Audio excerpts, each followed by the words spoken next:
देश के गृह मंत्री और दुनिया की सबसे बड़ी पार्टी के अध्यक्ष, जोरदार तालियों के साथ स्वागत कीजिए श्री अमित शाह का।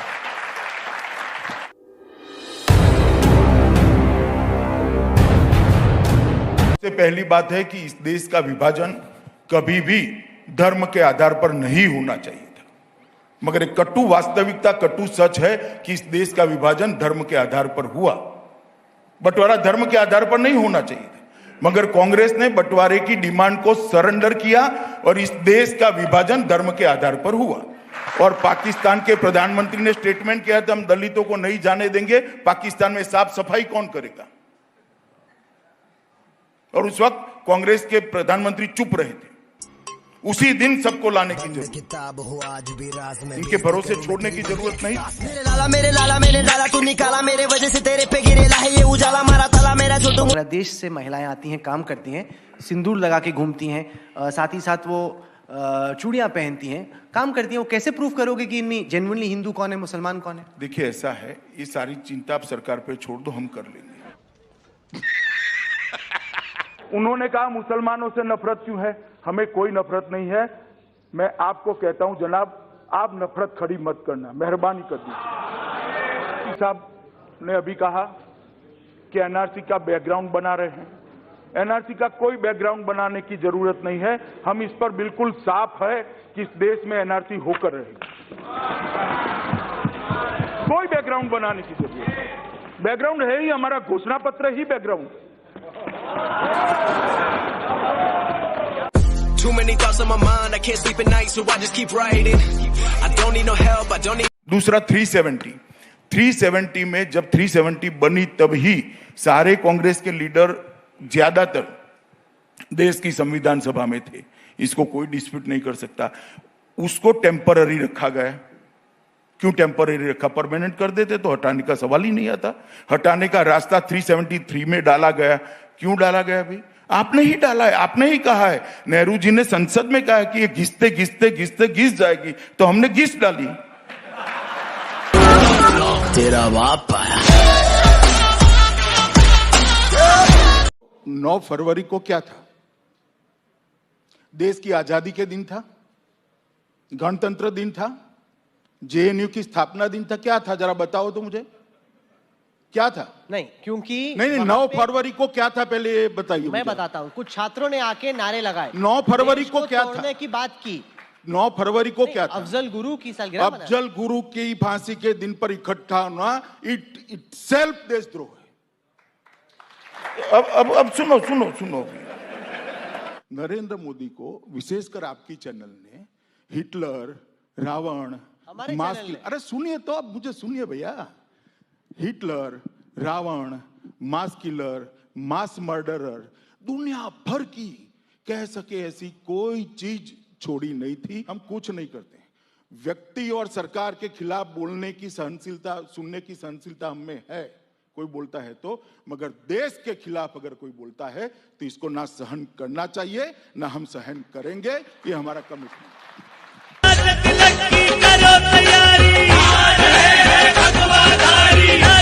गांधी जेएनयू गए, आपने कहा कि बहुत गलत किया। आपके जी मैं मानता हूं। कुछ लोगों ने कहा कि वो तो देशद्रोही है। राहुल गांधी जेएनयू गए, उसको मैं गलत नहीं मानता हूं। राहुल गांधी जी ने वहां जाकर भाषण किया कि कुछ लोग नारों के रेफरेंस में, कि कुछ लोग आपकी आवाज को दबाना चाहते हैं, कुछ लोग फ्रीडम ऑफ एक्सप्रेशन को सप्रेस करना चाहते हैं।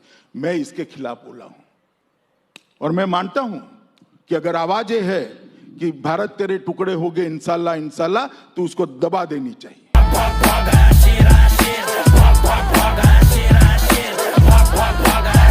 राजा साहब बोल रहे थे, क्यों खड़े नहीं हुए?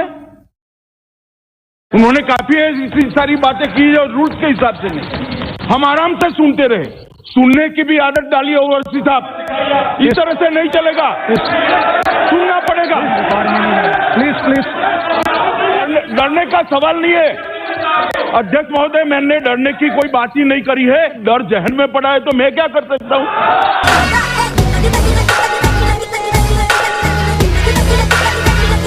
माननीय सदस्य दिग्विजय सिंह, मैं उनकी गुस्सा समझ सकता हूं, अभी अभी चुनाव हार कर आया तो स्वाभाविक रूप से गुस्सा पड़ा होगा, यहां निकलना भी चाहिए, ठीक है निकल जाए। मैंने आपको सीधा एड्रेस नहीं किया, मैं सभापति महोदय के माध्यम से ही एड्रेस कर रहा हूं और जवाब तो देना ही पड़ेगा और आपको सुनना भी पड़ेगा।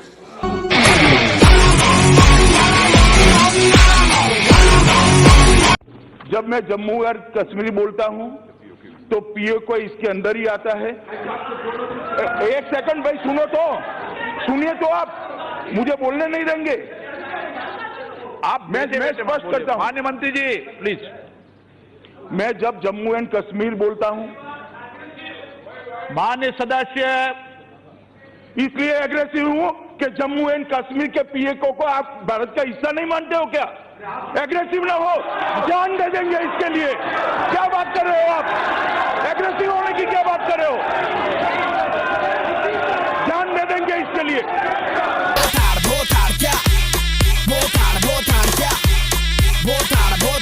ऐसी है कि मेरा सीट नंबर 462 है और 461 में माननीय श्री फारूक अब्दुल्ला जी बैठते हैं और वो जम्मू कश्मीर से चुन के आए हैं और उनकी आवाज़ की आज सुनाई नहीं दे रही है। एक्चुअली आप मुझे पूछे तो ये हमेशा हिस्ट्री में एक अधूरा डिबेट रहेगा। श्योर।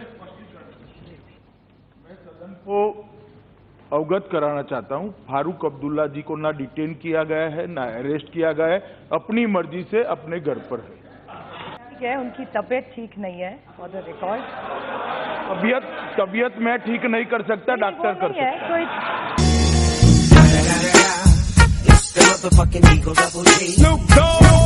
मेरे स्पष्टीकरण के बाद भी बहुत सारे सदस्य कह रहे हैं फारूक साहब नहीं है, इसका दुख है, नहीं है।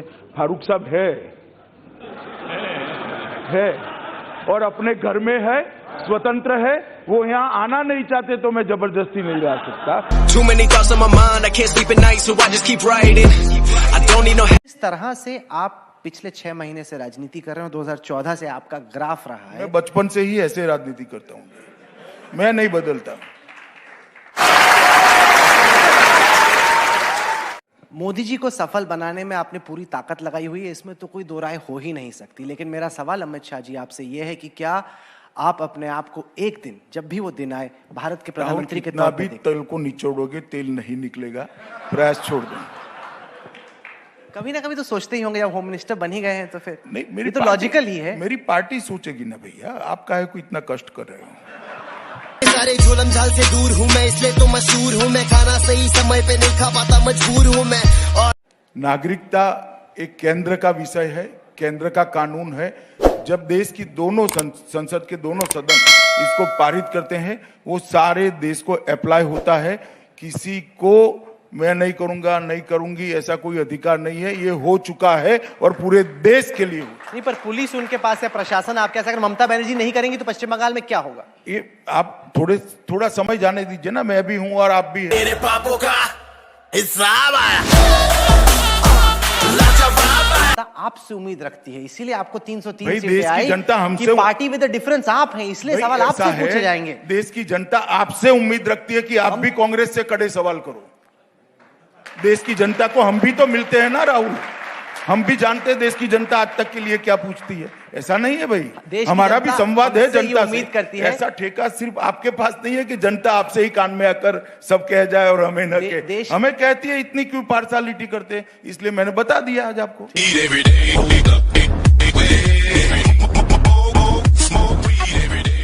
नेक्स्ट क्या, कॉमन सिविल कोड और पीओके। लोग ये कह रहे हैं कि 2 चीजें अभी बची हैं आपके एजेंडे में।